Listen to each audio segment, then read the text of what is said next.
Enfocado. A mí los programas anteriores en los que te preparaste las cosas me decepcionaron profundamente. Vamos aquí a... La clave es improvisar. ¡Polla suelta! Claro que sí, joder. Que no se vea que me leo los libros. No. Que me los leo, que me los veo los vídeos. Pero después del capítulo. Eso. Bueno, chavales, empezamos. Venga, Tigre. Vamos a por ello. Llevas todo el control del asunto, ¿vale? Dale.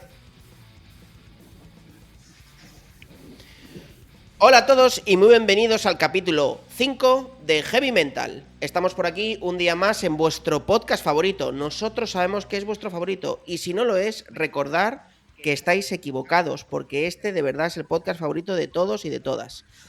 Como siempre, estamos por aquí un servidor, Miki, y también están por aquí Javi y David. Muy buenas, compañeros. Salud y mental, hijos de puta. ¿Cómo estáis? ¿Qué tal, compañeros? Una vez más por aquí. Bueno, pues por aquí estamos, que hoy vamos a hablar de un tema súper interesante. Capítulo 5. ¿Es el reactor termonuclear internacional un evento Illuminati? Uy, un invento, no, un invento. De verdad, es que no puede ser esto, ¿eh? No, perfecto, no, tío. Es el cruce entre evento e invent. Muy bien. Ahí ha sido muy subliminal, pero te ha quedado de muerte. Correcto, muy subliminal. Efectivamente. Yo, Mike, dale, a ver, antes de empezar, porque tenemos que decir que estamos sufriendo sabotage. Estamos haciendo sabotaje Illuminati para que este podcast no salga. Illuminati confirm, efectivamente. O sea, te ha afectado hasta en el título, tío. Todo. O sea, están intentando que no salga, tío. La gente tiene que saber que este es el segundo día que intentamos grabar el capítulo, que a la primera no fuimos capaces, y yo creo que aquí Javi nos tiene que contar qué pasó con los Illuminati y que nos cuente bien. Javi, ¿qué pasó? Como toda persona que intenta denunciar la verdad, hemos sido víctimas de un acoso brutal por parte de estas fuerzas que tienen al mundo en un puño. Y pasó absolutamente de todo, compañeros. Problemas de conectividad, problemas de micrófono, problemas de grabación, embarazos extrauterinos, nos pasó absolutamente de todo. Pero Javi, nada la tierra puede evitar nuestra cita con la verdad. Nadie. Nadie. Claro. Esto me suena de Avengers, ¿no? Al malo de los Avengers, de es que yo no es que sea el universo, es que yo soy inevitable, ¿no? Exactamente. Nadie espera a la Inquisición española. Efectivamente. Bueno, pues nada, hoy sí que, si os parece, empezamos y vamos a empezar un poco de, pues hablar del reactor termonuclear internacional, que esto que suena tan pomposo, para la gente un poco que sí que sea versada, no como yo, es el ITER, ¿no? Por sus siglas, que es un proyecto científico que lleva desarrollándose los últimos 40 años aproximadamente en Francia, en el sur de Francia, y que están desarrollando aproximadamente unos 35 países. Yo en el capítulo anterior, ese que nunca verá la luz por culpa de los Illuminati, me había currado un texto súper tal de qué era el ITER. Mira, vamos a ir al grano porque me di cuenta que... Hay que repetirlo, Mike. Tienes que repetir ese mega speech. Bueno, lo pues, que quieras, pero te quedó bien, ITER... No, a ver, básicamente el ITER es una construcción que han realizado los 35 países más grandes del mundo, pero los principales fundadores son la Unión Europea por una parte, como bloque, y luego China, India, Japón, Corea, Rusia y Estados Unidos, lo cual, bueno, al final están quitando Brasil, Sudáfrica, que también colabora de forma menor, pero vamos, están prácticamente toda la Unión Europea, los occidentales y luego los BRICS. Y básicamente es un proyecto en el que lo que se intenta es conseguir por primera vez la fusión nuclear, ¿no? Todos conocemos que en general, a día de hoy, los métodos de generación de energía nuclear han ido más por la fisión, ¿no? La fisión tiene una serie de controversias, de problemas medioambientales, de descontrol, diversas casuísticas que yo creo que más o menos todos conocemos, bueno, pues desde lo sucedido en Chernóbil a otras circunstancias, ¿no? ¿En qué consiste básicamente la fusión? Bueno, la fusión obviamente consiste en de dos partículas fusionarlas para que quede solo un elemento con dos átomos, digámoslo así, Y principalmente la idea o el objetivo que tiene el ITER es generar lo que se llama energía neta, ¿no? Esto es importante porque hasta ahora los proyectos de fusión termonuclear ya existían, es decir, ya había algún ejemplo, por ejemplo, en los años 90 en Europa que se llamaba JET, donde ya se generaba, ya había un reactor de fusión en sí mismo, lo que pasa que no daba energía neta. Realmente lo que sucedía es que se invertían, no recuerdo exactamente las cifras, pero del orden de magnitud de 20 megavatios y se obtenían como respuesta unos 16 megavatios. La fusión se ejecutaba, lo que pasa que la energía neta resultante era negativa, con lo cual obviamente no hay que ser muy listo para entender que no merece la pena, ¿no? ¿Qué es lo que hace el ITER o qué es lo que espera el ITER? Pues lo que espera es cambiar un poco estas magnitudes, ¿no? Lo que espera es que con 50 megavatios de entrada, ¿no?, de potencia de calentamiento, se consiga de salida unos 500 megavatios, es decir, que ese multiplicador sea por 10, eso es lo primero. Luego demostrar, bueno, pues que a nivel tecnológico es plausible, digamos mejor, el mantener una planta, una planta de energía de fusión. Porque claro, todos tenemos claro que la planta de fisión, bueno, pues tiene sus casuísticas, las plantas nucleares, por supuesto, y tal, pero bueno, es viable, ¿no? Entonces aquí lo que quieren demostrar es también pues el tipo de infraestructura que hace falta, el tipo de arquitectura, el tipo de suelo que tiene que tener y demás, ¿no? Todo esto que en la fisión ya es relativamente importante. En tercer lugar, una parte bueno, pues lograr el plasma, ¿no? Al final, el ITER tiene una parte central, que es donde se mueve un plasma de deuterio, que esto lo que hace es que, mantenido dentro de un campo magnético, genera una corriente, que es lo que hace que se genere toda esa energía, ¿no? Ese plasma, a día de hoy el planteamiento que hay es que sea de deuterio. ¿Qué ocurre? Que cuando tú el deuterio lo metes con una partícula más, que es la idea que tienen de fusión, ¿no? Que tengas dos partículas deuterio nace dos partículas y una partícula adicional se fusionen dentro de ese plasma y esa reacción es la que genera el tritio, ¿no? Que es la de 3 partículas. ¿Qué ocurre? Que al final lo que se busca, más allá de esta explicación científica química, lo que se busca es que en el paso del tiempo sea capaz de sostenerse esa reacción, ¿no?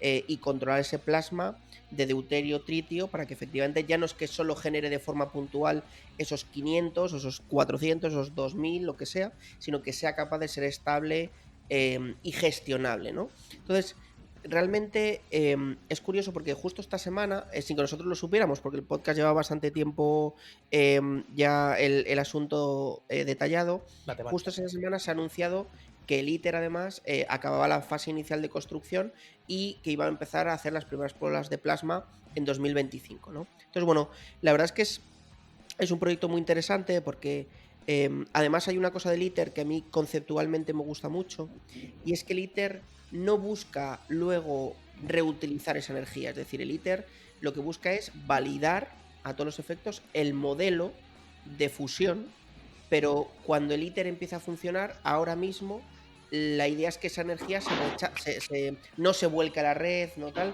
sino que se disipe de diversas formas, pero no se busca un objetivo económico en el corto plazo, sino se busca un objetivo puramente científico. Y todo esto, pues bueno, pues es gracias, como os decía, a ese núcleo, al tokamak, que es ese núcleo, esa máquina, que lo que hace es aprovechar toda esa energía de fusión a través, pues, de los átomos que va absorbiendo en las propias paredes del tokamak, y lo que va haciendo es generar bueno, pues una gran cantidad de energía gracias a que todo es el calor, porque el plasma, seguro que ahora lo comentaremos, pues no me acuerdo de memoria, pero creo que era como a 200.000 grados o 250.000 grados o algo así. 150 millones de grados. Vale, perfecto.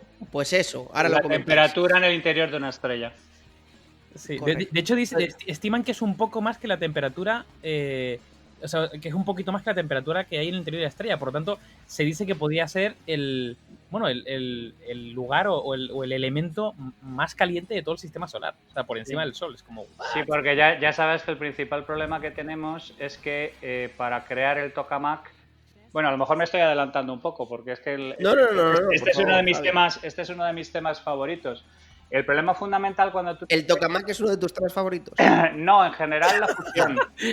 Pero el tokamak. tokamak, Es que no me digas tú que no tiene un nombre completamente sugerente, ¿no? O sea, además Claro, de, tokamak.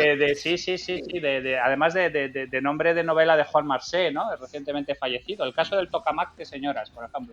O sea, es un título que ya está hecho completamente. En realidad es un acrónimo de cámara toroidal con bobinas magnéticas hecho en ruso. O sea, no se puede ser más cool que eso, joder, ni aunque te levantes a las 3 de la mañana. O sea, más cool no puede ser. Yo creo que traducido al americano es forma de donut, ¿no? Es como... Sí, toroidal, un toroide es un donut, efectivamente. Correcto. Homer Simpson approves, efectivamente. Entonces, el tema fundamental es que estamos intentando imitar el proceso que ocurre en el núcleo de una estrella sin la gravedad de una estrella, porque claro, una de las cosas que consigue que el helio esté aprisionado es que estamos hablando de un pedazo de bicharraco con un campo gravitatorio monstruoso y nosotros tenemos que contener el plasma a la temperatura que hay que contenerla sin la gravedad ayudada de una estrella, de algo que es un artefacto supermasivo. Entonces, solamente desde el punto de vista de proyecto humano, de proyecto que es capaz de juntar a nacionalidades que no se pueden ni ver, en un compromiso a 30 años.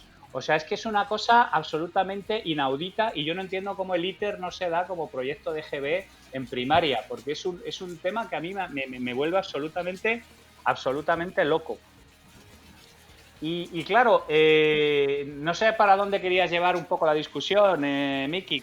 Yo creo que la primera discusión, un poco sobre el ITER, debería ser el componente más científico, ¿no? Es decir, igual que sí que en otro capítulo hablamos un poco del bueno, el LHC, ¿no? Hablar un poco a nivel científico sobre qué es el ITER, cómo funciona, y luego ya entramos, si queréis, en la parte más política del ITER, ¿no? Que yo creo que es justo lo que roza con la componente Illuminati.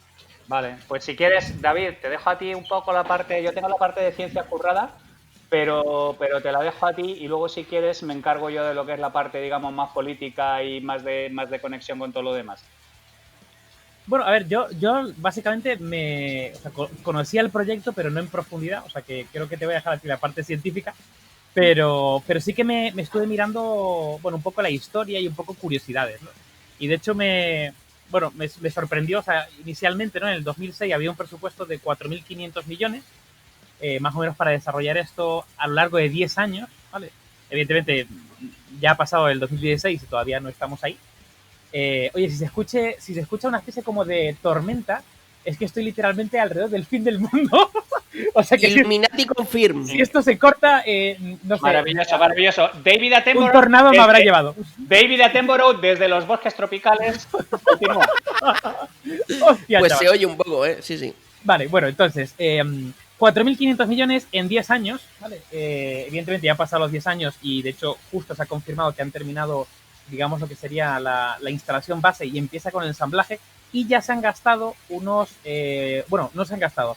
El presupuesto ahora estimado es de 20.000 millones. ¿Vale? O sea que barato. Ha incrementado un poquito. Por otro lado, ya han como han actualizado la agenda, ¿no? De alguna forma, cuáles son los siguientes o los pasos a futuro, ¿no? Hablan que en el 2025, ¿vale? Van a cumplir los primeros hitos para contener ese plasma que hablaba Javi, montando ese mega imán, ¿no?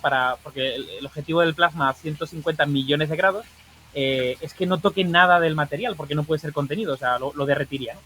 Entonces, digamos que el objetivo es generar un mega imán, que además es muy curioso porque ese mega imán tiene que estar, si mal no recuerdo, porque creo que no lo tengo apuntado, pero a unos menos 270 grados centígrados, ¿vale? Para que funcione. Tiene que estar a 0 grados Kelvin. Menos 276 grados. Tiene que estar lo más próximo al cero absoluto posible. No solamente es la mayor instalación de fusión del mundo, sino la mayor instalación de criogenización del mundo. Vale. Hablando de criogenización, están empezando a caer piedras de hielo del cielo. Vale. Sigue. David, mientras no se corte la conexión, sigue, continúa. Sigo por aquí. No hay problema. Vale, y plantean básicamente en el 2035 hacer las primeras operaciones del tema de obtención de deuterio y el tritio. Bueno, 2035 es un poco lo que hay. Hay otra parte curiosa que es que antes de seleccionar como sede el sur de Francia, ¿vale? había un candidato en España, en Tarragona, Sí, señor. en Vandellós. Me pareció súper interesante y de hecho eran 3 candidatos. Era sur de Francia, ¿no? El Cadarache, estaba Vandellós y luego estaba Japón, ¿no? Y de hecho al final se eligió Europa y se retiró la candidatura española para que no hubiese 2 candidaturas en Europa. Y al final se quedó en Francia, o sea que bastante interesante. Sí, pues en España estas cosas no llegan. Bueno, hubiera sido interesante, la verdad que ahí, bueno, también por un punto científico y la inversión que se hubiera hecho a todos los niveles, pero vamos. Y nada, y la verdad que también estoy investigando un poquito más el tema de la energía nuclear desde el punto de vista de la fusión y un poco las ventajas que tiene por el otro lado y sobre todo estaba investigando mucho el tema de la limpieza de la energía, ¿no? De energía limpia. Y bueno, parece que los residuos son inocuos, ¿no? Y la radiación mínima, o sea que es una apuesta súper tocha, porque además, si mal no recuerdo, Javi, aquí tú corrígeme, digamos que la fusión se basa principalmente en átomos de hidrógeno, ¿no? Que sí, en teoría se fusionan, claro, y se fusionan para conseguir helio, ¿no? Eso es. Que es muy curioso porque hidrógeno, abundamos de hidrógeno por todos lados, y luego helio es uno de los elementos más estables del mundo.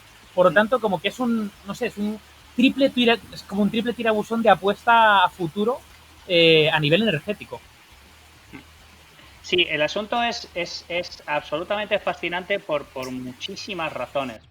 La primera y principal, ¿vale? Es básicamente que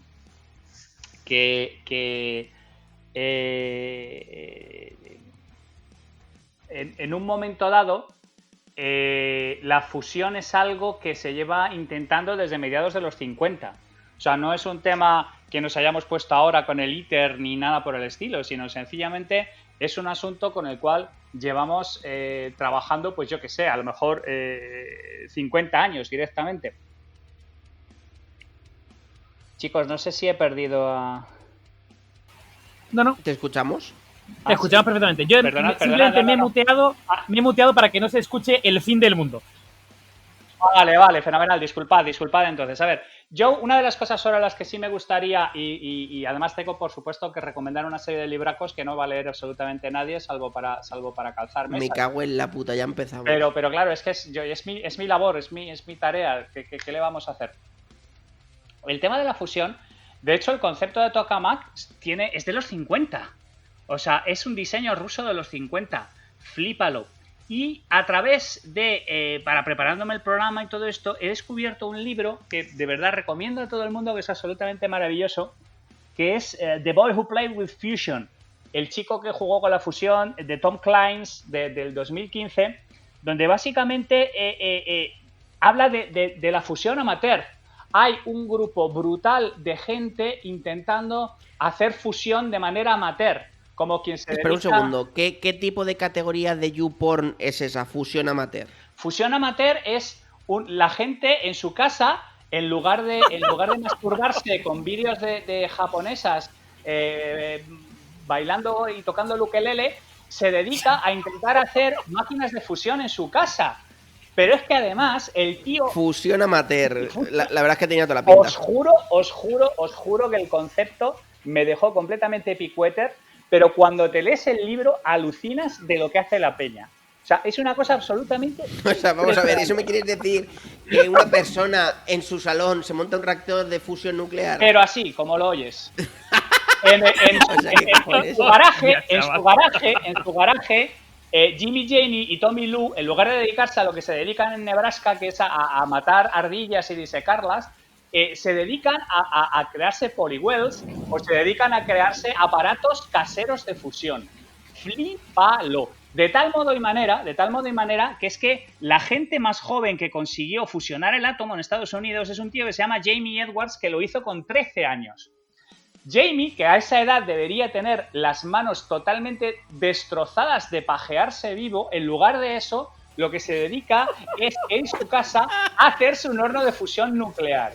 O sea, luego me decís a mí que si yo he tenido problemas y si de pequeño me han dado de collejas. Claro, me han dado todas las cantidades. ¿Quién no se monta con 13 años un reactor de fusión? Claro, yo a los 13 años estaba autosatisfaciéndome como un pación. No estaba haciendo un horno de fusión nuclear. Seamos serios, amigos. Este libro es lo más flipante que he leído, pero muchísimo. Pero vamos a ver, ¿tiene peli, tiene serie o cómo va eso? No, todavía no. Llegará en el 2040 o el 2050 y a ti ya te dará exactamente igual. Pero por favor, amigos, lean este libro y flípenlo, porque es absolutamente de flipar. Entonces, claro, la magnitud que utiliza la fusión es la energía primaria y es, digamos, de alguna manera el sueño de todo el mundo. Es limpia, es inagotable, es absolutamente brutal en términos de... Lo único que ocurre es que emular las condiciones en el interior de una estrella es dificilísimo, es complicadísimo. Y además no contamos, insisto, con el hecho de que en una estrella hay un campo gravitatorio absolutamente brutal que ayuda a que el hidrógeno esté en su sitio y el helio esté en su sitio. Y nosotros lo que tenemos que hacer es, de alguna manera, intentar imitarlo con esos pedazos de electroimanes, con esos pedazos de instalaciones y con ese pedazo de bicharraco que es el ITER, que yo personalmente creo que deja el gran acelerador de partículas de Suiza en una especie como de proyecto de fin de curso, porque es un pedazo de pepino monstruoso involucrando a todas las grandes naciones de la Tierra. Creo que lo hablábamos en otro podcast. Este tipo de proyectos son los que necesita la humanidad.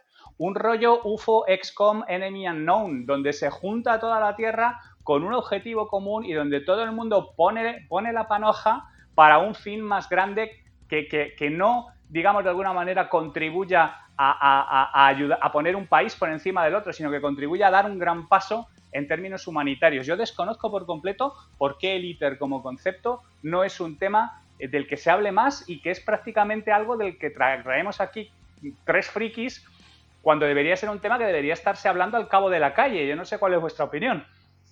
Miki, ¿por qué no? Mira, yo lo primero que tengo que opinar ¿Por qué no hablas tan Sálvame, por favor? Yo lo primero que tengo que opinar es, no entiendo cómo un proyecto tan importante a nivel tecnológico y a nivel científico, ¿quién lo desarrolla y quién lo está construyendo? Ferrovial. ¿Tengo yo algo en contra de Ferrovial? Nada. Pero joder, digo yo que alguna empresa pro habrá en el mundo de construcciones científicas y no las del ladrillo de España, vamos. España tiene alguna de las mejores constructoras del mundo. España tiene una serie de compañías en una serie de sectores claves que son las mejores del mundo. Lo que pasa es que como en un montón de cosas somos un puto desastre sin parangón, no somos conscientes. Pero en temas de macroconstrucciones y macroobra pública tenemos 2, 3 de las mejores y más punteras compañías del mundo. Yo ahí me pregunto una cosa. Y ahí, Javi, no sé si tú nos puedes iluminar sobre el tema. ¿Cómo se pone de acuerdo? O sea, ¿cómo se pone de acuerdo 35 países para un proyecto que, bueno, era estimado 4.000 y pico millones, 10 años, pero va a llevar, pues no sé, unos 40 años, 20.000 millones? ¿Cómo se ponen 35 países de acuerdo para semejante bicho? Mira, es una pregunta buenísima. Con cuidado. No solamente con cuidado. Es que el tema, cuando empieza, estamos en otra situación geopolítica. Es que estamos en plena Guerra Fría. Estamos en los 80. Estamos en una serie de sitios súper chungos, donde no se sabe muy bien cómo vamos a salir. Todavía hay un problema gordísimo de integración de tecnologías, además, porque las tecnologías eran de su padre y de su madre. Durante un momento las ramas de las tecnologías, tanto estadounidenses como rusas, divergieron de manera por absoluta y al final, fíjate, que se han centrado en un modelo de tecnología ruso. Al final es el modelo que está funcionando, el tema ruso. Sí. Por ejemplo, el Polywell, que es una especie de jaula de iones sobre la que se ha estado trabajando durante 40 años también, que es un diseño estadounidense. El año pasado la Universidad de Sydney demostró que no era viable como mecanismo para hacer un mecanismo de fusión y se han tirado 40 años de pruebas. O sea, Hostia, pues imagínate cómo será el plan de pruebas de grande, me cago en la puta. No, delirante. Entonces el asunto es, tú tienes que poner encima de la mesa un proyecto que sea bigger than life. Yo es que creo que si no fuera algo como esto, es absolutamente imposible poner a la humanidad en fila en un objetivo común. Si es que estamos hablando del 87, macho. Estamos hablando de cuando se está cayendo el muro de... El muro. Berlín, cuando se está empezando a desintegrar. Joder, yo nací en el 87, joder. Claro, exactamente, o sea, flipaos. Y el tema es que hasta el 2000, por ejemplo, no se soluciona uno de los problemas fundamentales que tenía el tokamak, la parte de nodos localizados en el borde, que es precisamente un problema derivado. Cuéntanos de eso, Javi, ¿qué es esa mierda? ¿Qué es el nodo localizado en el borde? A ver. Básicamente. ¿Otra categoría porno? No es midgets con cascos, ni farris, ni cosas por el estilo de estas que te ponen a ti, ni ponis cubiertos de... Bueno, vamos a dejarlo, me pongo muy nervioso. No, esto es. El tema es que, insisto, como es muy complicado emular un montón de cosas que se producen de manera natural por la gravedad monstruosa que hay en las estrellas, aquí había un tema que era el modo localizado en el borde, que se producía una irregularidad en el borde del confinamiento del plasma que hacía que en esas zonas prácticamente el consumo el desgaste del material, el desgaste de la cámara toroidal fuera absolutamente brutal. Vamos, la junta de la trócola, tío. Sí, o sea, la junta de la trócola... Tú imagínate que se produjera en el borde justo de donde se produce la nube de plasma, que como ha dicho muy bien David, está a una temperatura que lo que toque lo vaporiza directamente, se produjera una serie de interferencias que hicieran que hubiera que sustituir de manera constante los materiales que forman el anillo toroidal. Prácticamente sería una ruina para el proyecto. Y en el 2000 descubren que introduciendo una especie de subfrecuencia lograban deshacer ese espacio. Esa subfrecuencia no es necesaria en el núcleo de la estrella porque la gravedad impide que se produzcan estos efectos colaterales. Pero aquí en el tokamak había que introducirla de manera artificial y logran introducir una onda armónica que disuelve de alguna manera las interferencias que se producen ahí y resuelve el asunto. Todo esto ya con un montón de molla comprometida.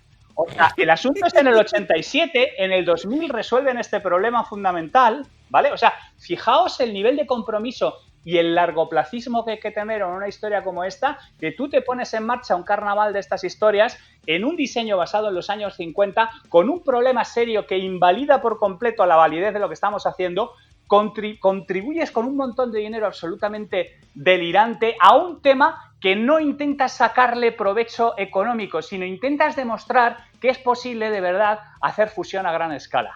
O sea, es un tema que a mí me deja absolutamente turulato. Ya no solamente por los aspectos científicos, que los aspectos científicos son absolutamente brutales, sino, por favor, los aspectos humanos, los aspectos políticos, los aspectos... Bueno, joder, que hemos conseguido que... Bueno, no nosotros. Esta gente ha conseguido estar de acuerdo en una inversión de cojones, ¿eh? Que eso ya es Unión difícil. Europea, Japón, Estados Unidos, Corea del Sur, India, Rusia y China. ¡Hostias! Casi nadie al aparato, amigos. No es... O sea, es una cosa que a mí me parece impresionante. Sí. Nos falta Corea la buena, pero oye, está bien. Bueno, sí, efectivamente, nos falta Corea del Norte y Andorra, pero no se puede llevar a la élite a todas partes. País del Vaticano. Me falta el Vaticano, efectivamente. Ahí contribuyendo. Oye, con... Una cosa, Javi, que yo también me estoy informando de, o sea, digamos que la vertiente del ITER, ¿no? Que han cogido es un tema del calentamiento, como hemos dicho, de ese magma y el tema magnético y el confinamiento magnético, pero he visto que hay otra línea que también se está trabajando, que está basada en láseres, en concentraciones de láseres. Pero el láser es lo que contiene el plasma. Tú lo que tienes que hacer es mantener el plasma confinado sin que toque nada de lo que es la parte toroidal y la única manera de hacerlo es con láseres. El láser es absolutamente fundamental como parte básica del mecanismo de confinamiento. O sea, hay un cerro de láseres ahí manteniendo el plasma contenido de tal manera que no toque en ningún momento a las paredes del toroide. Vale, pero bueno, volviendo otra vez a la pregunta anterior. ¿Cómo demonios se juntan estos países? Es decir, no sé, ¿se generó un comité en su momento? Claro, aquí entiendo que hay una serie de presupuestos que se han dado, porque además tú bien has dicho, o sea, el ITER no tiene fines comerciales. El objetivo básicamente es, oye, probamos que esto es viable y a partir de ahí, pues entiendo que, bueno, no sé si hay un Bueno, plan. lo que tiene toda la pinta es que al final estos países se van a quedar con las patentes. O eso parece, ¿no? Con el conocimiento. Claro, si hay patente universal distribuida, algo así. Aquí yo tengo que traer una figura de una persona que Miki se va a descojonar según lo diga, porque es que parece de coña, pero aquí hay una persona rollo maestro Miyagi que se llama el señor Chen, FF Chen. Le conozco yo a Chen. Sí, de los Chen de toda la vida. Ese a mí me vende woks. De la familia de los Chen, hombre. De los Chen de toda la vida. De los Chen de toda la vida. Bueno, pues hace un pollo teriyaki de cojones. El señor Chen, cuando no está preparando delicias asiáticas para Mickey, se dedica a ser profesor de física en California y estuvo en Harvard en su momento. Y es el tío que ha logrado poner de acuerdo a todo el mundo, convencer a la gente de que el sitio al que hay que ir es el tokamak, ¿vale?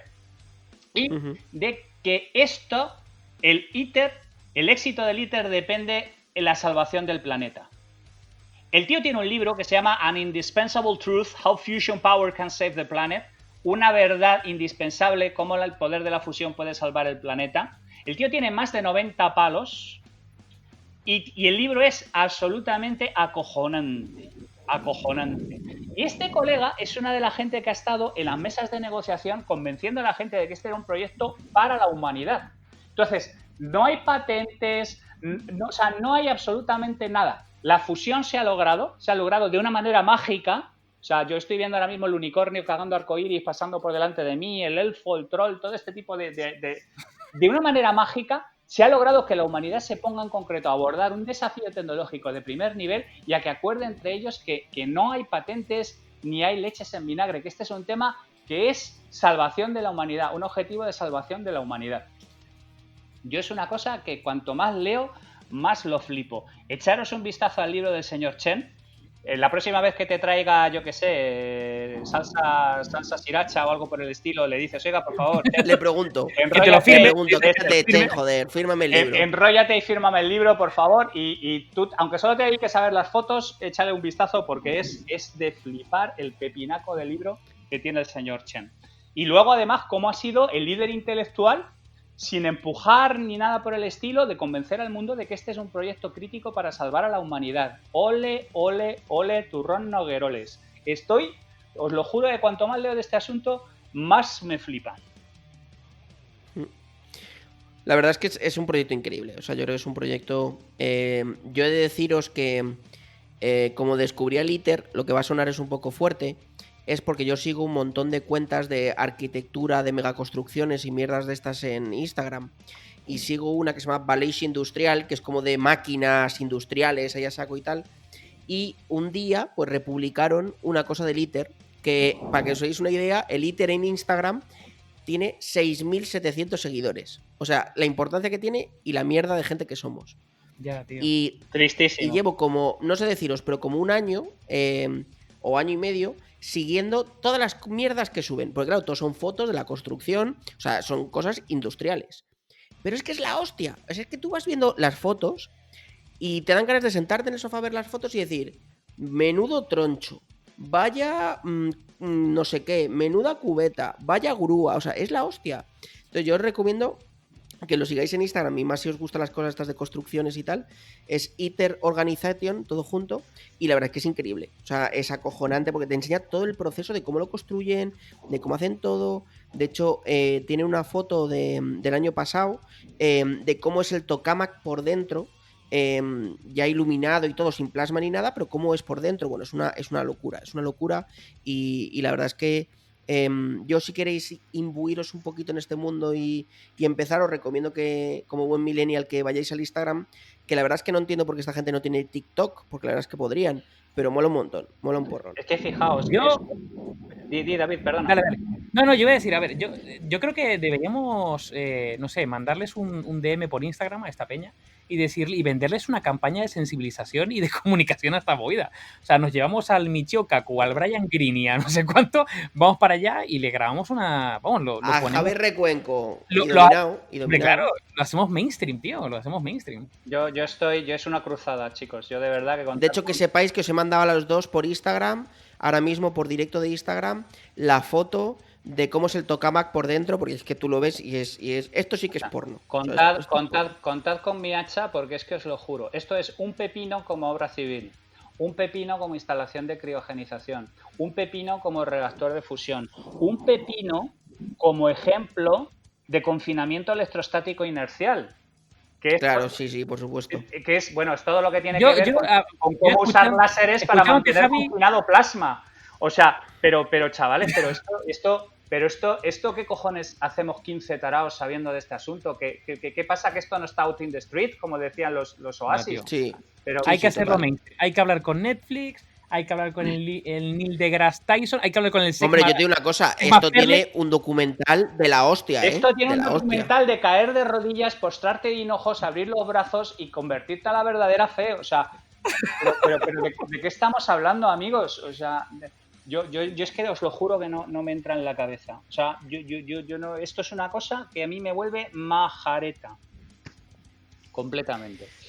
Bueno, yo por mi parte decirle, por concluir con mi parte del ITER, decirle un poco a la gente que si quiere informarse, quiere, bueno, pues a cada uno de vosotros quiere indagar un poquito más sobre el ITER, ahora fuera de coña, más allá del Instagram, que de verdad es la hostia, las fotos, os recomiendo que entréis en la web, porque además está bastante bien, hay mogollón de documentación, además todas las cuentas son públicas de todas las inversiones, o sea, es un ejemplo de transparencia brutal, que es iter, como suena.org, con i latina, y bueno, luego además tiene un montón de secciones, tanto para el público general como para los científicos, de cómo funcionan todas las fusiones, no sé qué, o sea, ya hay puntos donde yo me meto y digo, mira, no me entero de nada, pero es increíble, pues están todos los papers de todo lo que hacen, hay documentado, hay puestos, o sea, es increíble.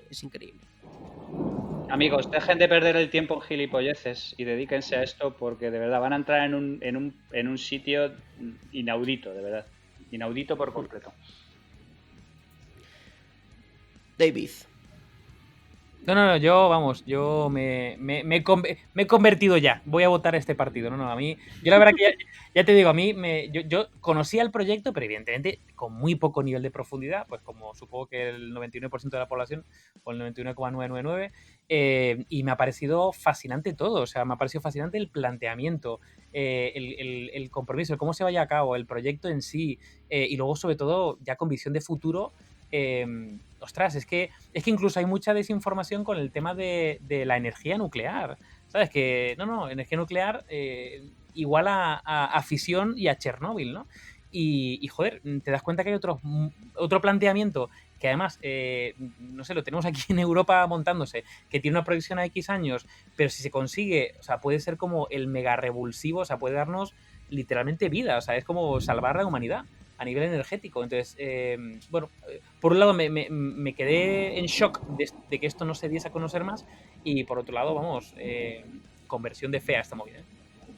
Yo sí, luego, si puedo hacer un último comentario y ya por cerrar mi conclusión en este asunto, es recomendar otro libro, porque claro que sí, como no puede ser de otra manera, que se llama A Piece of the Sun, un trozo de sol, es de Dan Clary. Y este tío lo que cuenta es la historia de la fusión, pero lo que más me ha gustado del libro es cómo explica cómo la historia de la fusión ha sido dominada por completo por las políticas de la Guerra Fría. O sea, cómo, digamos, de alguna manera no hemos avanzado debido a que había dos grandes líneas de investigación, la rusa y la estadounidense, y se tuvo que caer el muro para que al final los estadounidenses dijeran que la línea expresada por el tokamak y el ICF, el confinamiento basado en láseres, el confinamiento inercial, era mejor, y adoptar el proyecto del ITER. Y es, insisto, te da una idea de cómo de vez en cuando la humanidad, que vosotros sabéis que yo soy testigo de Schopenhauer del séptimo día, soy partidario de la variante Thanos del exterminio de la humanidad y este tipo de cosas, pero de vez en cuando logramos hacer algunas cosas que es que te quita el sombrero. Entonces este libro, de A Piece of the Sun, por favor, echadle un vistazo también, porque es una absoluta maravilla. Y ya cierro la boca con este tema. Nada, pues yo, como siempre, dejar esta semillita en nuestros seguidores, esperar que les guste y bueno, vamos ahora por el tema interesante, los Illuminati. Javi, cuéntanos. Llegamos al meollo, ¿no? Llegamos al meollo y tal. ¿Qué son los Illuminati, Javi? Cuéntanos. No, a ver, ¿qué quieres? ¿La historia oficial o la movida chungalera conspirativa, ovnis, JJ Benítez y estas Bueno, a movidas ver, que te molan a yo ti? creo que deberíamos empezar por la parte oficial, ¿no? Y luego ya vamos tergiversando. Vale. La parte oficial. Los Illuminati nacen en Bavaria, en Alemania, en 1776 por un tal Adam Weishaupt, que era un profesor de ley y de filosofía práctica en la Universidad de Ingolstadt, ¿vale? En lo que antes era, bueno, Bavaria ha sido Alemania todo el tiempo. Entonces, coloquémonos un poco en contexto, ¿no? Es el siglo XVIII, empiezan los grandes movimientos antirreligiosos y, curiosamente, como hablamos en su momento en el tema de la simulación, a la gente de la ciencia les fastidia mucho las religiones organizadas tipo cristianismo y tal, pero les mola mucho la idea del sumo hacedor, el sumo constructor, y básicamente el amigo Haustadt se monta una especie de movida paralela a la de los masones y de hecho luego intenta robar una serie de personas clave a los masones de allí de Baviera y el tema consigue un tamaño determinado, entonces el emperador se cabrea, los prohíbe, los aplasta, fin. O sea, esto sería 7 años, básicamente, son los que duran oficialmente los Illuminati, y a partir de ahí se acaba la película oficial y entonces empieza el fanfic.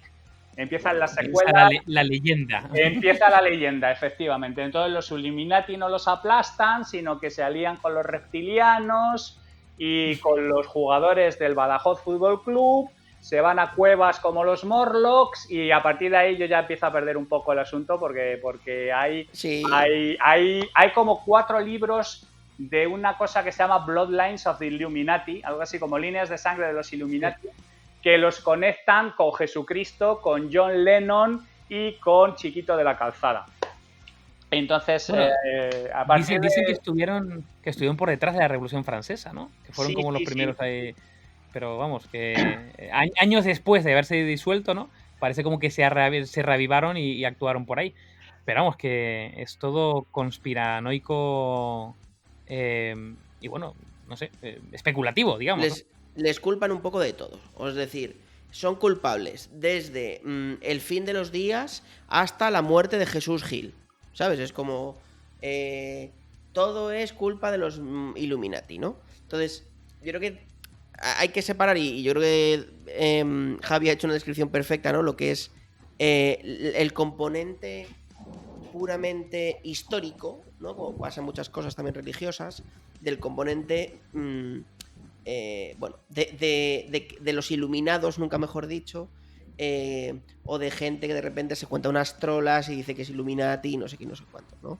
De hecho, yo creo que al final todas estas es en cierto modo similar a masonería y la verdad es que yo creo que es un punto bueno ahí de Javi también, que al final todo el mundo necesita sentirse identificado, ¿no? Como raza, como especie, somos una raza o una especie sociable, funcionamos en grupo y demás, ¿no? Entonces todo el mundo necesita sentir como que pertenece a una manada, ¿no? Entonces, ¿qué ocurre? Que al final todas estas bueno, pues, cuestiones, ese sentido de pertenencia es tan fuerte que alguien, aunque no conozca a nadie en los Illuminati, nunca sepa nada de los Illuminati y tal, hace algo y él se puede autodenominar Illuminati, ¿no? Lo cual es acojonante, es acojonante. Pero bueno, si vamos ya un poco más a la parte de bueno, pues eso, de mito, de leyenda, los Illuminati realmente lo que se viene a decir es que son una entidad, bueno, pues supranacional, que está por encima de, bueno, pues de todo, pues como dice David, que es responsable desde la Revolución Francesa hasta el SIDA, hasta las Torres Gemelas, hasta el coronavirus, o sea, todo es culpa de los Illuminati y de los Illuminati. ¿Por qué? Bueno, porque al final se cree que el propósito de los Illuminati es algo oscuro en donde ellos quieren pues que no haya una libertad de expresión y de vida, sino que ellos impongan su criterio Illuminati, ¿no? O que la gente viva subyugada bajo una, bueno, pues el gran orden mundial, ¿no? Llamémoslo así.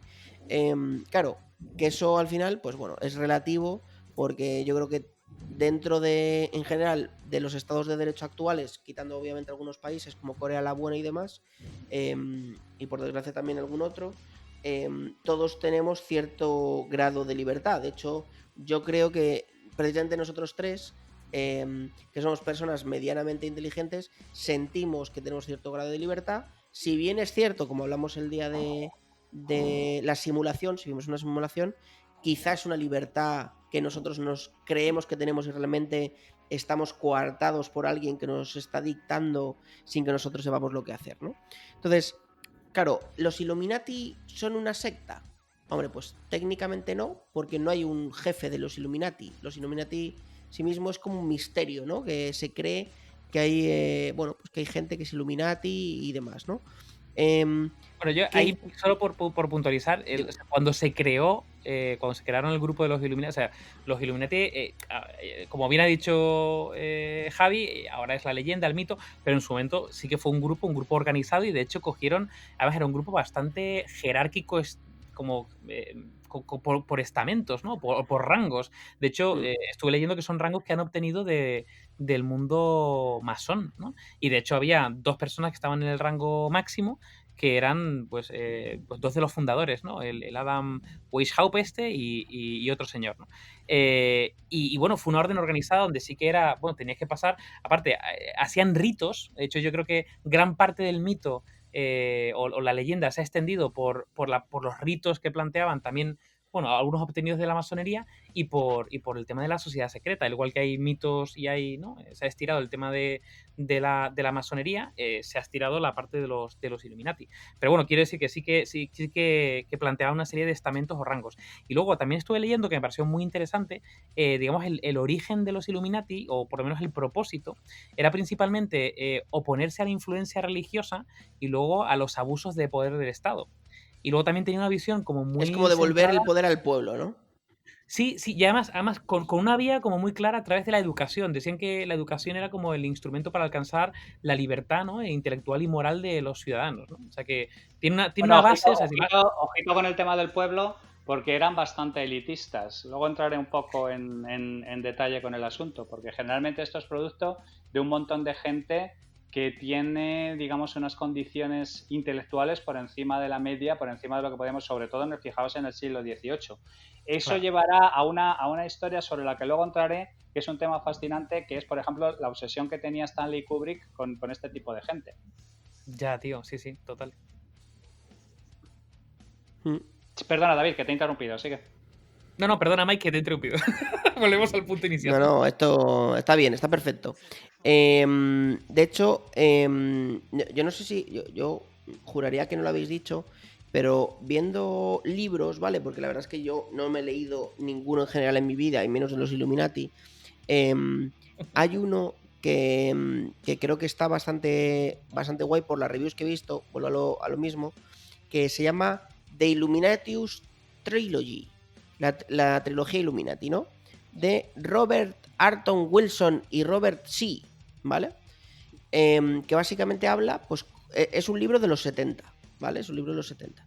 Y básicamente habla como de eso, del poder en las sombras, ¿no? De cómo hay grupos de presión que en las sombras gobiernan el mundo buscando que todo esto sea pues anárquico y demás, ¿no? Bueno, buscando el caos y la desinformación al final, ¿no? Viendo un poco pues cómo era toda esa intriga entre los grupos de poder. Yo la verdad es que, partiendo de la base que soy muy fan de las teorías conspiranoicas y soy muy fan de toda esta mierda, he de decir que yo, cuando quiero enterarme de estas cosas y de este tipo de temas, siempre siempre voy a mi líder de referencia de estos asuntos, que se llama JL. Quien no conozca a JL en el siglo XXI es que no tiene perdón de Dios, porque es un hombre súper conocido. JL fue el creador y descubridor de Mundo Desconocido, que Mundo Desconocido es el blog y el YouTube más friki sobre ciencia y misterio de la vida. De hecho, obviamente todo lo que estaba diciendo hasta ahora era ironía y sarcasmo. Mundo Desconocido es una pura bazofia, ¿vale? Pero sí que para echarse unas risas de borrachera os recomiendo que lo veáis, ¿vale? Entonces yo me he ido a Mundo Desconocido a ver qué decía alguno de JL sobre los Illuminati y nos encontramos cosas tan curiosas que esta gente cree sobre los Illuminati como que el Black Friday lo inventaron los Illuminati, como que el World World Trade Center, el edificio nuevo que levantaron donde las Torres Gemelas, lo han creado los Illuminati como una llamada de atención hacia los extraterrestres por la forma que tiene. Luego, que el número 33, que es un símbolo Illuminati y por eso hay mucha referencia al número 3 en un montón de cosas, desde los egipcios, los mayas, los incas, los no sé qué. Y luego que el logo de Bank of America, que esto se lo pasé el otro día a Javi David y me descojonaba vivo, es un símbolo Illuminati. Porque, bueno, pues al final es la referencia de que soy el banco de Estados Unidos, no sé qué, y que el logo es Illuminati porque indica como las autovías espaciales. Mira, yo lloraba de risa, ¿vale? Lloraba de risa. Y luego hay un componente que, bueno, que es muy interesante y que este tío sí nombra. Y yo también os recomiendo a todos que cotilleéis porque de este sí había leído no solo Illuminati, sino otros tipos pues, de masonería y tal. Y es de un tío que se llamaba Albert Pike, ¿vale? Albert Pike era un tío americano de los años, bueno, de 1850 aproximadamente, o sea, hace 150 años más o menos. Y básicamente se cree que Albert Pike era como una persona que, bueno, pues fue como el que creyó que se estaba preparando la conspiración por parte de los Illuminati para montar 3 guerras mundiales, ¿vale? Albert Pike realmente, a nivel histórico, esto sí está demostrado, era un ex general confederado, bueno, pues que creían que era como el mayor defensor de... Aunque era un intelectual, creía que era un tío pues mayor defensor de las teorías conspiranoias y como el primero que creyó en las teorías conspiranoias. ¿Qué pasa? Que claro, Albert Pike, cuando te vas también a un componente más biográfico, es que era el masón de más alto grado que había en ese momento. Entonces, claro, yo creo que quizá el personaje, ya no lo que dijera, sino el personaje tenía como ese halo de misterio, bueno, pues que hacía que quizá todo parecía, y más, joder, en esa época, ¿no? Que todo era un poco por boca a oreja, no como ahora, que, bueno, pues que podía parecer que el tío que es Illuminati, que sí creía que las guerras mundiales, que sí nuevo orden mundial y demás, ¿no? Pero yo como referencia sobre el mundo Illuminati os recomiendo desde luego Mundo Desconocido, tanto mundodesconocido.es como su canal de YouTube, porque con un poquito de farlopa es fenomenal, lo vais a disfrutar un montón. Y luego, por supuesto, todo es mejor con la farlopa. Y luego, por supuesto, os recomiendo que os metáis, de nuevo os lo recomiendo, por favor, si no habéis visto vídeos ya de este muchacho, verlos, por favor, que es el canal de Oliver Ibáñez en YouTube, que es el, bueno, pues el auténtico defensor del terraplanismo en España y en Latinoamérica, la comunidad en castellano, donde él nos da una clase magistral de que realmente las líderes Illuminatis, bueno, los líderes Illuminatis son las mujeres primeras damas de los presidentes de Estados Unidos. Entonces básicamente hace un vídeo recorriendo desde la mujer de Carter hasta hasta Ivania Trump, diciendo que todas son transexuales Illuminati, que realmente son las que controlan a los presidentes y que está totalmente demostrado que ya son transexuales Illuminati y la verdad te pegas un buen hartón de reír. Entonces yo os recomiendo que también pongáis en YouTube Oliver Ibáñez primeras damas transexuales o algo similar y os puedo asegurar que lo encontraréis y la verdad es que lloras de la risa.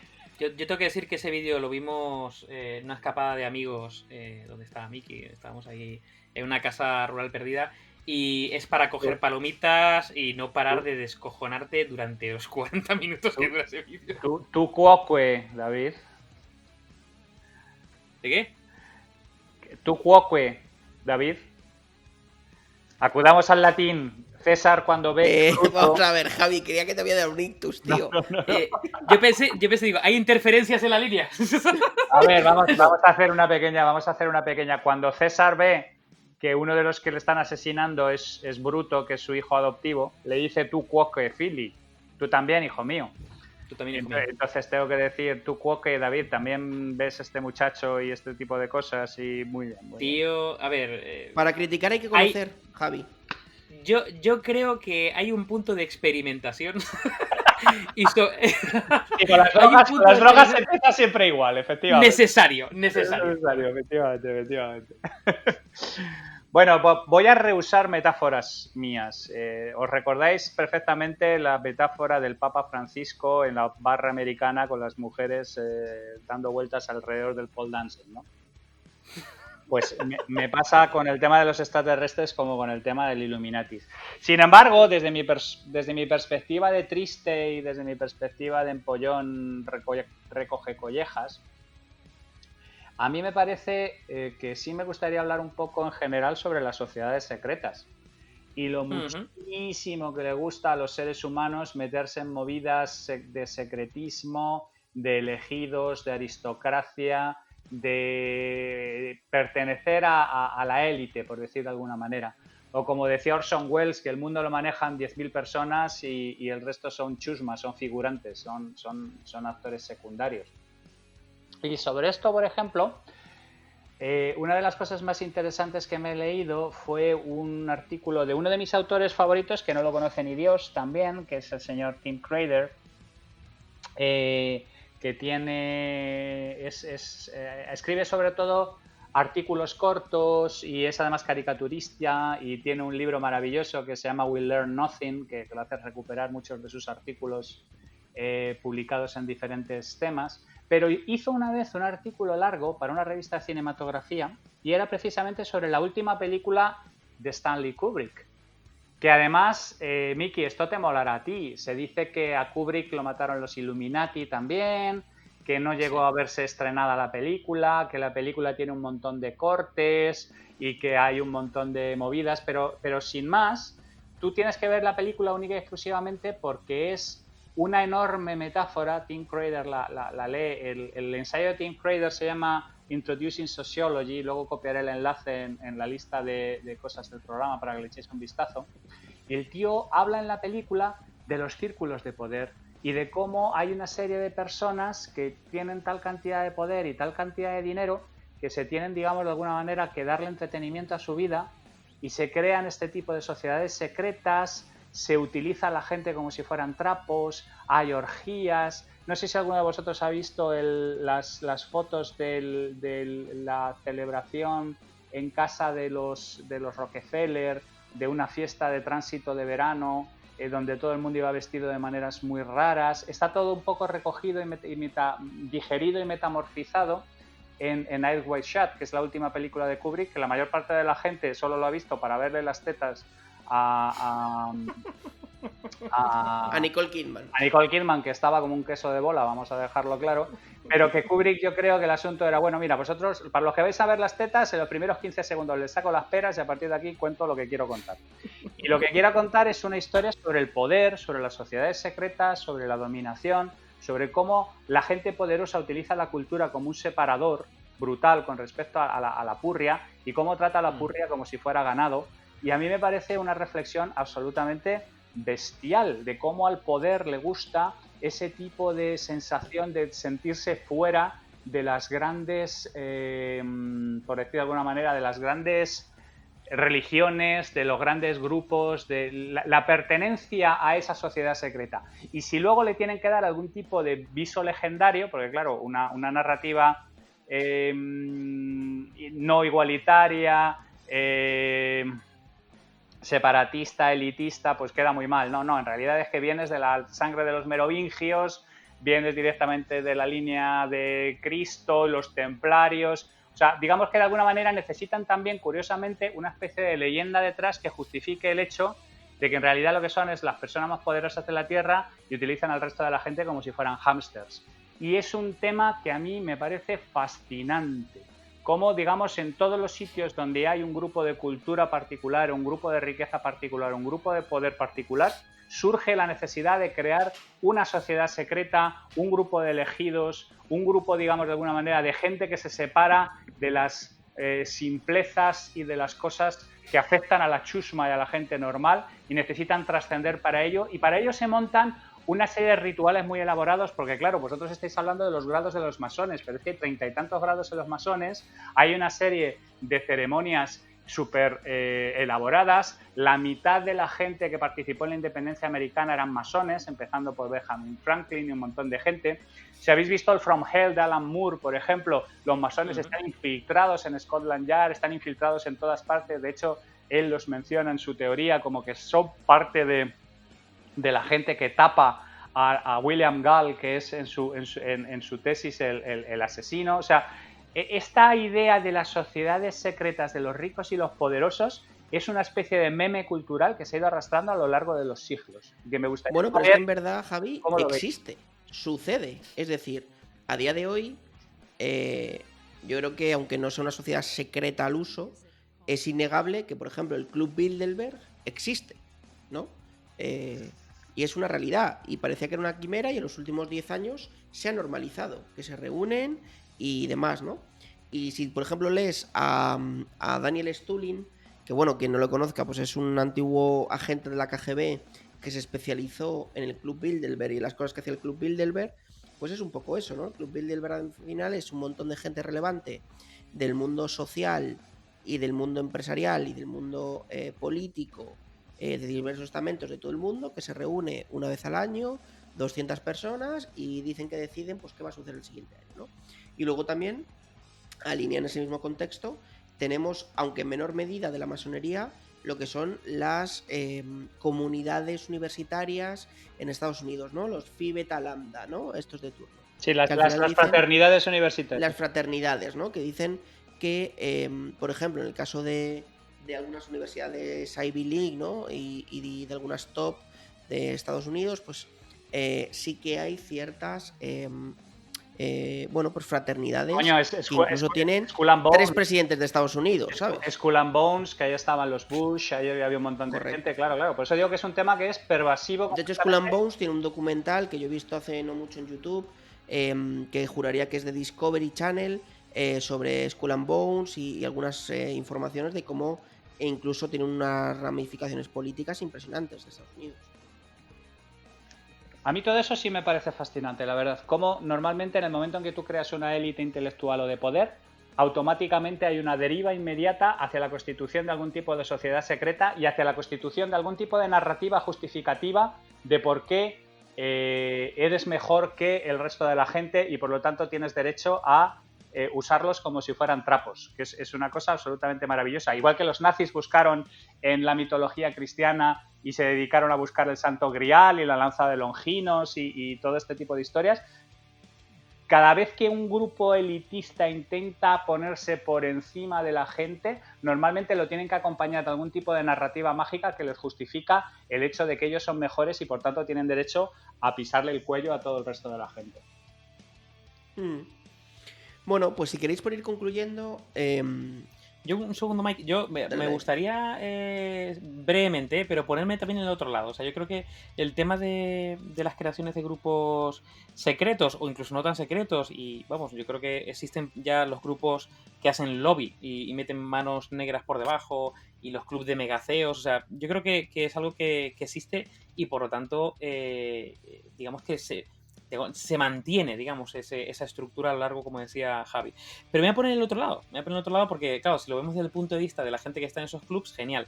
Pero luego hay mucha gente que pues echa la culpa a diferentes eventos, ¿no? Y hechos que ocurren a esas sociedades secretas, ¿no? Es decir, independientemente de que existan o no, existe por otro lado las teorías conspiranoicas, ¿no? Que algunas pues serán verdad y hay muchas que no lo son. Entonces a mí me pareció interesante justo el lado contrario y me puse ahí a bichear un poco de por qué existen estas, ¿no?, teorías conspiranoicas, ¿no? Por un lado, porque existen grupos secretos y existen manos negras y existen, bueno, cosas que parece que ocurren al azar, pero han sido perpetradas, ¿no?, y ideadas, pero hay muchos casos que no hay ningún tipo de orden secreta que hace nada. ¿Qué ocurre? Que me he estado mirando algunos estudios, hay alguno, vamos, bastante interesante, concretamente uno de Oxford, que al final lo que nos pasa a nosotros es que tenemos que darle un sentido, un orden y de alguna forma... no sé, o sea, de alguna forma no podemos pensar que la realidad o es caótica o es azarosa, ¿no? Y es muy complicado asumir eso. Por tanto, muchas veces ostras, esto tiene que ser parte de un plan, ¿no? Y ahí empiezan un poco las teorías conspiranoicas que van también muy ligadas a la desinformación, pueden estar conectadas a las fake news, y bueno, digamos que me pareció interesante esa reflexión. Desde el punto de vista hay también otro estudio que lo plantea una doctora de sociología de la Universidad Complutense, que me parece muy interesante, que decía que a partir del siglo XVII, ¿no?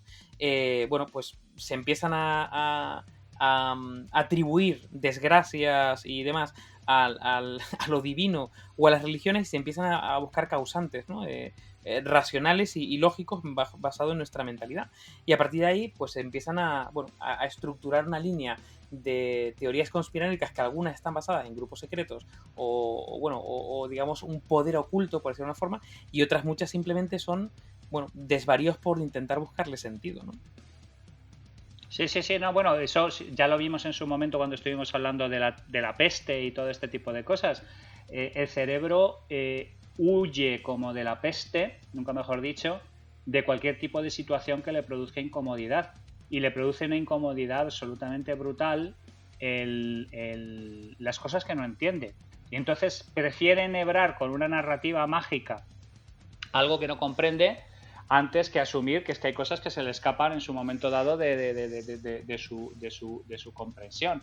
Y ahí están todas las cosmogonías de todas las religiones, donde el mundo está soportado por grandes tortugas, o vino Brahma en una noche, o la propia creación del mundo, según la tradición cristiana, 7 días. O sea, son cosas que evidentemente lo que intentan es llenar unos huecos que nos producen una angustia vital absolutamente brutal. Y la idea de hacer una sociedad que está conectada a secretos que el resto de la gente no conoce tiene un poder de atracción absolutamente brutal.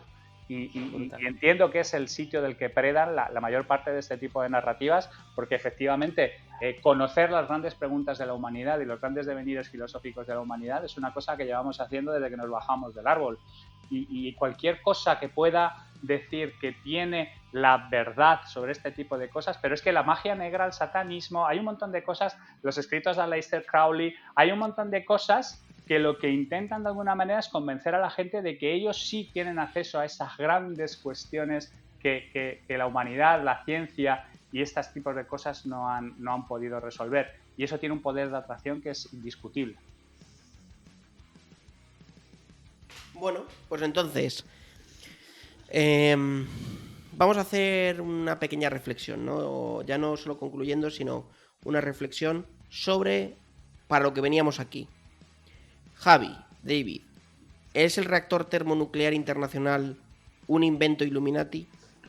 Yo creo que si no lo es, que es altamente probable que no lo sea, debería serlo, porque yo creo que hay una cosa en la que los Illuminati le mean en la cara al ITER, que es en narrativa. Lo estábamos hablando antes. Los Illuminati han conseguido una narrativa atractiva que les han hecho pervivir mucho más allá de los 7 años que duraron en realidad, y el ITER es un proyecto que debería verse en primaria, del que no conocemos más que 4 gilipollas taraos, porque no tenemos otra cosa mejor que hacer. Entonces, yo creo es el halo de misterio, ¿no? Exactamente. El ITER tendría muchísimo que aprender de los Illuminati, que es sobre todo qué es lo que hace que una historia perviva entre los seres humanos. Que alguien del ITER estudia a Harari, por favor. Yo la verdad es que yo no sé, no estoy seguro, no tengo pruebas de que el ITER sea Illuminati. Pero desde luego, poner a todos esos países de acuerdo, que todos apoquinen y tal... Con una sonrisa. A lo mejor no es Illuminati, pero el tío ese lo podría ser perfectamente, el que lo ha conseguido. Yo la verdad que, vamos, estoy plenamente de acuerdo con los dos. De hecho, iba a decir algo parecido a lo que ha comentado Miki, que es, yo la verdad que no me parece brillante que en un grupo que tiene 7 años de vida haya perpetrado o haya perdurado, ¿no?, su historia en el tiempo, y haya sido también, bueno, pues de alguna forma revivida, ¿no?, a través de obras de ciencia ficción y de novelas, bueno, de todo tipo de cosas. Me parece fascinante. Ahora, no creo evidentemente que tenga nada que ver con el ITER. Lo que sí que creo, y me parece también de ciencia ficción, es que se haya montado un proyecto tan espectacularmente global, universal, desde el punto de vista de de humanidad me parece salido como un invento de Star Trek, ¿no? Como un proyecto de Star Trek. Entonces, vamos, aunque no sean los Illuminati, que no, seguramente no lo serán, probablemente no sé si, vamos, no me gustaría pensarlo, pero tendría sentido que hubiese un grupo, ¿no? de personas o de empresas o que por detrás que de alguna forma ha conseguido hilar, ¿no? este plan maestro para llevar a cabo el ITER, que no lo sé. Pero bueno, hemos nombrado al Club Bilderberg y hemos nombrado que el ITER en sí no tiene ningún tipo de fin económico, pero bueno, desde luego hay un negocio muy grande cuando eso se consiga. Por lo tanto, bueno, por antes se puede destapar algo en cuanto se consiga, ¿no? En 2035 o a partir de ahí, que ha podido pasar. De hecho, sería la última derivada de esta situación del ITER, ¿no? ¿Qué va a pasar a nivel económico cuando la energía, gracias al ITER, sea gratis? Porque eso es un cambio conceptual. Eso guárdalo brutal. para otro programa porque eso suena a temazo mundial. Yo creo que deberíamos cerrar el programa de hoy haciendo una solemne promesa como la Comunidad del Anillo, que en lugar de llevar el anillo al volcán y arderlo, tenemos que hacer que la gente conozca qué cojones es el ITER y hacer proselitismo del asunto, porque me parece absolutamente vergonzoso que esto no sea de dominio público. Total. Bueno, de dominio público es, lo que pasa que, como tú dices, no se enseña, ¿no? Y bueno, esa es la putada. Bueno, chicos, pues como siempre, un placer haber compartido este ratito con vosotros. Y nada, un abrazo y nos vemos en el siguiente. Un auténtico honor, como siempre, chavalotes. Cuidaos mucho. A petarlo. Y recordar, por si acaso, cerrar la puerta de casa, no vaya a venir el Illuminati a llevarse a tu hijo, a robarse tu comida de la nevera y a decirle hola a tu mujer. Yo iba a decir, si este podcast desaparece en menos de una semana, Illuminati confirm. Vamos a hacer un trigger, un kill trigger, como dijiste el otro día, de que vamos a entregar toda nuestra documentación si nosotros desaparecemos en la próxima semana. Y hemos logrado que no aparezca el chupacabras en el programa, cosa que también me parece bastante meritorio. El gatillo del hombre muerto, ya sabéis, eso pasará pronto. Un abrazo, compañeros. Venga, chavales. Meta licencia, chavales.